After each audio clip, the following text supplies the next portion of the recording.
लगातार अटकलें लगी रहती हैं, इस पर विराम कब लगेगा? पता नहीं, मिल ही नहीं रही। माता पिताजी ढूंढ रहे हैं, जल्दी जल्दी विराम हो जाए। पहली बात तो हम किसी का भविष्य नहीं बताते हैं, दूसरी बात भविष्य पे भरोसा है। वो एक पद्धति है, अर्जी की पद्धति है, उसमें भविष्य बहुत कम होता है, उसमें तो समाधान होता है। तो आपने जैसे पागलपन शब्द की बात कही, आप अपने आप को भी पागल मानते हैं? आपको लगता पूरा है सर्टिफिकेट अगर आपके पास हो तो दे दो। लक्षण वक्षण का हमें पता नहीं, पर हमें लगता है हमारी हरकतों से हम पागल हैं। तो राष्ट्र में भी हम मुसलमान ही नहीं हटाना चाहते, आप कैसी बात करते हैं? हम ना ईसाइयों को हटाना चाहते ना मुसलमानों को। दुबई में सब रहते ना, हिंदू राष्ट्र में सब रहेंगे। पर आपको नहीं लगता ये नामुमकिन है, इस देश में नहीं हो पाएगा? आप कितना भी बोलो। नामुमकिन है, राम मंदिर भी तो नामुमकिन ही, बहुत लोग कहते थे बन पाना नामुमकिन, और हुआ ना मुमकिन। हिंदू धर्म को हमेशा बहुत सहिष्णुता से जोड़ा गया है कि भाई बहुत टॉलरेंट कम्युनिटी है।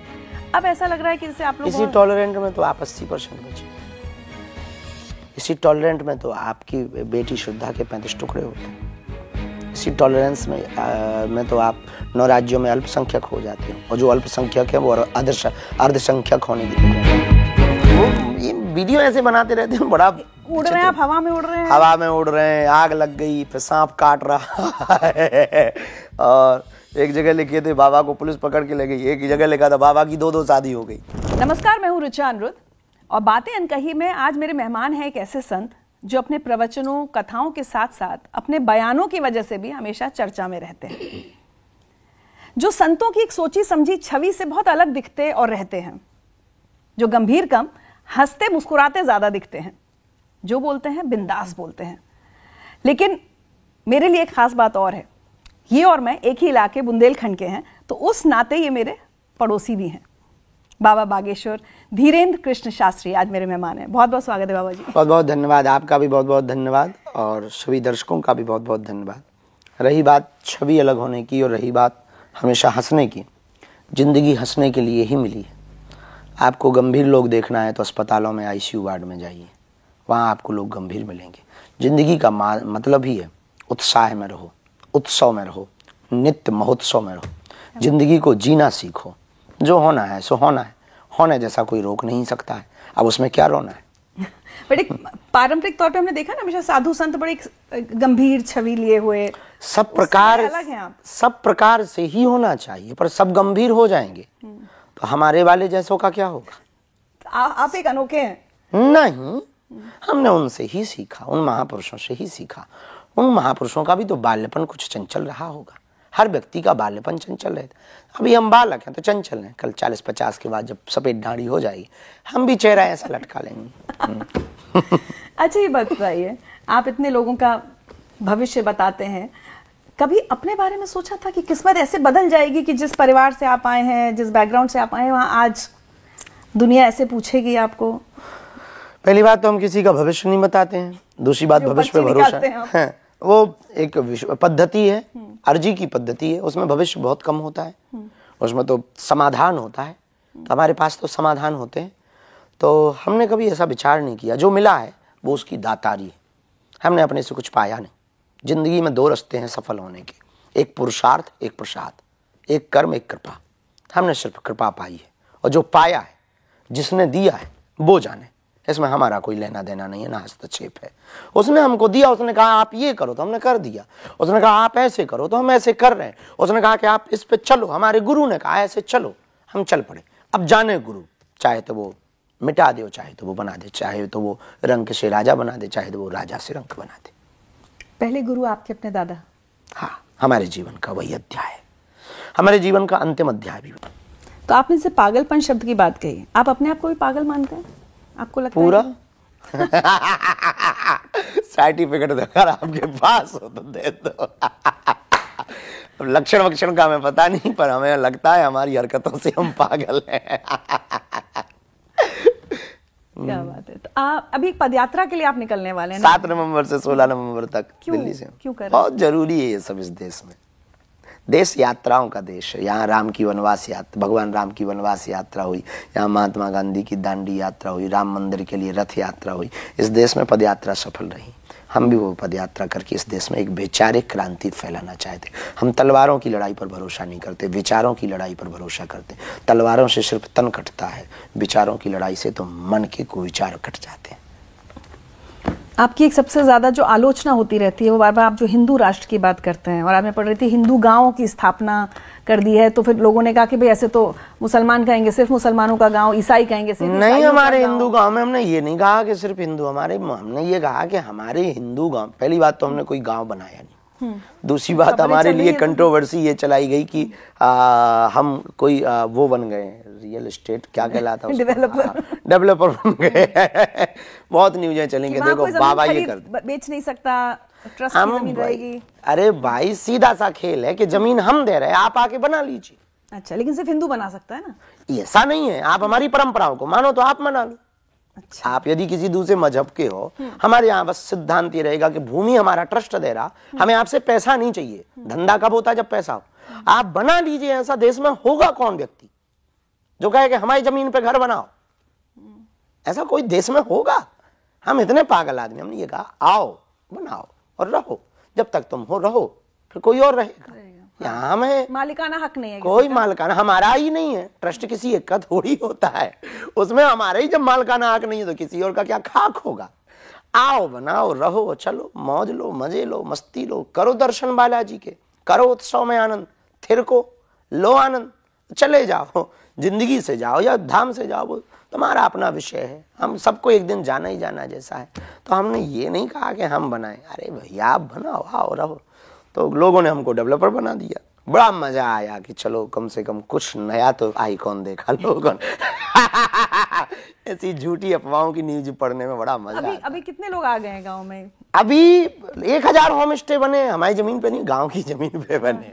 1000 होम स्टे हैं, 500 होटल्स हैं, रह रहे हैं लोग पे ऑलरेडी। बस उसका हमने एक प्रोटोकॉल बनाया कि हमारी उस क्षेत्र परिक्षेत्र में आपको गौ पूजन करना पड़ेगा, आपको सनातनी परंपरा के प्रति श्रद्धा निष्ठा रखनी पड़ेगी। तो वो कोई बुराई नहीं है, कौन सी बुराई है, अच्छी बात है। गुरुकुलम होगा, वहां पर मंदिरों में आरती होगी, तो अब जब मंदिर है तो आरती होगी, और होगी तो अब आप गाली तो थोड़ी बकोगे, तो गाली बाज को थोड़ी वहां रखेंगे। ये बात थी। हमने ये नहीं कहा कि केवल हिंदू रहेंगे, भारत सबका है। तब देश का क्या करें? आप तो हिंदू राष्ट्र कहते हैं। हिंदू राष्ट्र में भी हम मुसलमान ही नहीं हटाना चाहते। आप कैसी बात करते? हम ना ईसाइयों को हटाना चाहते ना मुसलमानों को। दुबई में सब रहते ना, हिंदू राष्ट्र में सब रहेंगे। पर आपको नहीं लगता ये नामुमकिन है? इस देश में नहीं हो पाएगा, आप कितना भी बोलो। नामुमकिन है, राम मंदिर भी तो नामुमकिन ही। बहुत लोग कहते थे बन पाना नामुमकिन है, और हुआ नामुमकिन, हो जाएगा। आजादी भी तो कुछ लोगों को नामुमकिन लगती थी। आपको लगता है होगा? अरे आप कैसी बात करते? होगा। तालाब में आप चाहे डायमंड फेंको या पत्थर फेंको, तरंग दोनों से उठती है। आज नहीं, सदियों बाद उठेगी। होगा, जब होगा तब। हमें नाम भी नहीं चाहिए कि लोग हमें जाने कि हमने हिंदू राष्ट्र की पहल की थी। आपको लगता है आप अपने जीवन काल में ये देख पाएंगे? ये तो बहुत कठिन लगता है जीवन काल में, लेकिन किसी और जीवन में तो देख पाएंगे जी। हम बहुत लंबी रेस के घोड़ा है। पर लोगों का हमेशा सवाल ये होता है कि क्यों आपके मन में बात क्यों है कि? ये बात इसलिए है कि 65 देश यदि इस्लाम धर्म के हैं, 95 से ज्यादा देश यदि ईसाइयों के हैं, एक देश बौद्धों का है, तो एक देश हिंदुओं का क्यों नहीं? बहुत सीधा सा लॉजिक है। 1947 में भारत में बंटवारा होता है, एक मजहब की विशेष मांग पर एक जमीन काट करके पाकिस्तान बना दी जाती है। तो शेष बचे हुए भाग को हिंदू, क्योंकि दो ही कौम में, दो ही लोगों में लड़ाई थी, मुसलमान और हिंदू में। उन्होंने कहा कि हमको अलग पार्ट चाहिए, हमें अलग जगह चाहिए। अलग जगह देकर के उसको पाकिस्तान कह दिया, हिंदुस्तान को छोटा सा टुकड़ा पाकिस्तान बना दिया। अब शेष बचे हुए को हिंदुस्तान को हिंदू राष्ट्र क्यों नहीं? सीधा सा लॉजिक है। लेकिन ये सब करने के लिए आपको राजनीति में नहीं आना है। क्या जरूरी है? हर चीज राजनीति से थोड़ी होती। क्योंकि हम राजनीति कागजी हिंदू राष्ट्र पर भरोसा नहीं रखते। अभी आप बिहार गए, जब बिहार में कथा की बात होती, पॉलिटिशियंस आपके ऊपर कमेंट तो करते रहते हैं, आप उनकी बेचारे क्या करें, उनके पास कोई काम नहीं है, और हम ऐसे आदमी हैं कि हम उनको जवाब नहीं देते हैं, तो उनको करने भी दो, उन्हें मजा आता है। उनको शायद टीआरपी मिलती होगी, शायद उनको न्यूज मिलती होगी, बनने दो। बीजेपी से आपका ज्यादा करीबी रिश्ता है? सभी से हमारा बहुत करीबी रिश्ता, कमलनाथ से बहुत करीबी रिश्ता है। अच्छा। अब वो कांग्रेस के, उन्होंने हमारी कथा भी करवाई थी। मोहन यादव जी से भी बहुत अच्छा है। लग्जरियस लाइफस्टाइल किसकी? आपकी लाइफस्टाइल को लेकर भी होता रहता है, और आजकल तो एआई आपका बहुत बड़ा दुश्मन बना हुआ है। आपने कहा एक पूरी आईटी सेल लगी है मेरे पीछे, ऐसा क्यों लगता है आपको? कि अरे लगता नहीं, हम तो वीडियो देखते रहते हैं कई जगह वीडियो दिखा देते हैं, बाबा भैया थोड़ा सा हम ऐसा करें, बाबा ऐसा हुआ, बाबा वैसा हुआ, बाबा वो ये वीडियो ऐसे बनाते रहते हैं। बड़ा उड़ रहे हैं आप, हवा में उड़ रहे हैं, हवा में उड़ रहे हैं, आग लग गई, फिर सांप काट रहा है। और एक जगह लिखे थे बाबा को पुलिस पकड़ के ले गई, एक जगह लिखा था बाबा की 2-2 शादी हो गई। ये सब देख देख के हमका ठीक है, बाबा फलाने के घर पहुंचे, बाबा के पास कोई फिल्म अभिनेता का जोड़ देते हैं, फलाना अभिनेता गुरुजी के पास आया, ऐसे ही बना देते झूठ मूठ का। एक आपका वीडियो आया था जिसमें आप कह रहे हैं कि लोग हिंदू मुस्लिम करके तुमको लड़वाएंगे, उसमें लड़ना नहीं है, उसमें फंसना नहीं है। वो वीडियो क्या था? वो एआई का था या आपका असली है? नहीं, हमने सही बोला है जी। हाँ, वो तो बोला है।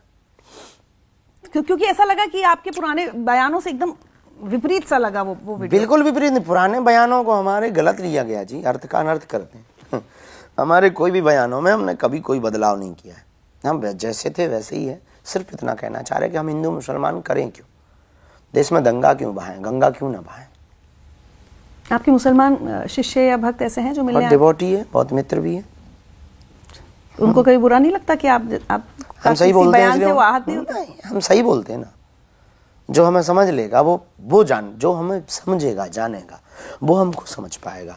बाकी लोगों को आप टीवी और बयानबाजियों से आप हमें नहीं समझ सकते। सही बात है। क्योंकि टीवी पर वही प्रस्तुत किया जाएगा जो प्रस्तुत करने से आपकी देखने की उत्सुकता जगे। देखिए, हर धर्म और मजहब में अपनी अपनी कमियां और बुराइयां भी होती हैं, है ना, चाहे वो बहुत ज्यादा रूढ़िवादी चीज हो, कुछ हो। तो आपको लगता है कि अपने धर्म की जो कमियां हैं या बुराइयां हैं उनको भी स्वीकार करके या उनके बारे में बात करने से आप कोई अधार्मिक नहीं होते या वो कोई अधर्म नहीं होता? क्या सोच है आपकी इस बारे में? कमियां आप किस दृष्टिकोण से केवल कमियां कह रहे हैं तो आप अधार्मिक हैं। अब खूबियां और खामियां दोनों कहिए तो आप धार्मिक हैं। केवल आप खामियां बोलें तो आप अधार्मिक हैं, और आप खूबियां, भाई जिससे प्रेम करेंगे उसी से तो गुस्सा होगी। जब प्रेम हमारे पास बहुत लोग वीडियो लेके आते हैं कि फला ने आपके लिए ये बोला, हम ये बहुत अधार्मिक आदमी, तो लोग कहते हैं आप ऐसा क्यों कह रहे हैं? इसलिए अधार्मिक, इसने जब सम्मान नहीं दिया तो इसको अपमान करने का हक किसने दे दिया? आपने हमारा सम्मान नहीं किया तो आप हमारा अपमान भी नहीं कर सकते। आपने हमें ताली नहीं बजाई हमारे लिए तो गाली भी देने के अधिकारी नहीं है। यदि दे रहे हो तो तुम हमारे पाप के भागीदार बन रहे, हमारे तुम ऋणिया हो रहे हो, हमारे तुम कर्जदार हो रहे हो। कि जब सम्मान नहीं दिया तो अपमान क्या, लाइक कमेंट नहीं दिया तो दिस कमेंट डिसलाइक कैसे कर सकते? तो पहले आपको सम्मान दिया जाए, पहले आपको सुना जाए, पहले समझा जाए, सुना जाए, सम्मान दिया जाए, फिर बोला जाए, फिर कहा जाए कि हम अपमान के लायक हैं कि सम्मान के लायक हैं। क्या बात है, ये तो आपने एकदम। जब गालियां पड़ती हैं तो कष्ट होता है? शुरुआत में बहुत हुआ, फिर लोग वाटर प्रूफ होते हैं, हम गाली प्रूफ हो गए। क्योंकि उतनी ही एक जगह से तालियां मिल रही हैं, उतनी गालियां मिल रही हैं, बराबर से तो दोनों चल रहा है आपके जीवन में। हेड टेल दोनों मिलेंगे। आप सिक्का आप उछालेंगे तो हेड या टेल आएगा। दोनों सिद्धांत। कई बार अंधविश्वास फैलाने का आरोप लगा आप पर कि आप अंधविश्वास फैलाते हैं, वो जो पर्चियां निकालते हैं। हम पे तो ये भी आरोप लगा कि लोग हमारे सामने बैठ जाते हैं तो हम उनको बसीभूत कर लेते हैं। आप संभल के रहिएगा। मैं तो आज पूछ रही थी कि वे सामने पर्ची निकालेंगे क्या, तो बताया कि नहीं स्टूडियो में नहीं निकालते हैं। स्टूडियो में काहे को निकालना? तो पर्ची निकलवाने आना पड़ेगा। हाँ, नहीं वहां नहीं आना पड़ेगा, यही दरबार लगेगा, दिल्ली में लगा लीजिए, अर्जी लगा लीजिए। हाँ। तो उसको लोग अंधविश्वास कहते हैं, बहुत सारे लोग। तो क्या है वो? जिंदगी में अगर मानो तो कुछ भी विश्वास नहीं, सब अंधविश्वास है। क्या नहीं है अंधविश्वास? आप कहते पर्चियां बनाना अंधविश्वास है, तो इस दुनिया में ऐसा कितने चैप्टर नहीं है जो अंधविश्वास है? नहीं, ये भी एक विधा है, वाल्मीकि जी की विधा है। महर्षि वाल्मीकि जी ने प्रभु श्री राम के प्रकट होने के पूर्व में लिख कर रख दिया था, तब तो उन्हें आदि कवि कहा गया। आदि कवि का मतलब जो पूर्व में लिख दे, ऐसा ऐसा होगा, ऐसा हो। हमें भी व्यक्ति के बोलने के पहले जो गुरु प्रेरणा, इंट्यूशन, ज्योतिष अंधविश्वास है विश्वास।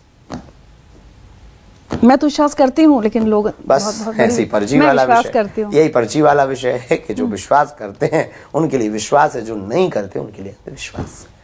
तो ये भी ज्योतिष की ही विधा है। ज्योतिष में कालगणना के आधार पर क्या बताया जाता है, क्या होने वाला है, क्या होने वाला है, ऐसा चल रहा है, ये सिचुएशन, उसी गणना के अनुसार हम इंट्यूशन लेकर के लिख देते हैं बस। तो जैसे मैं आपके सामने बैठी हूँ, आपको मुझे लेकर इंट्यूशन हो जाएगा? आप जैसी बैठेंगे, हम आप जो हमारी परंपरा है, जो हमारी गुरु की वो विधा है, उस विधा का इंट्यूशन लेंगे, प्रार्थना करेंगे कि हम यहाँ बैठे हैं, आप कृपा करो, कोई व्यक्ति आ रहा है या बैठा है, हमें उसके बारे में कुछ प्रेरणा दो। पेन कागज लेकर के प्रणाम करके वो कलमबद्ध कर देते हैं, बस ये विधा है। बाबा बागेश्वर, बहुत बहुत धन्यवाद हमसे बात करने के लिए। समय की कमी है, नहीं तो और बातचीत करती है आपसे लंबी।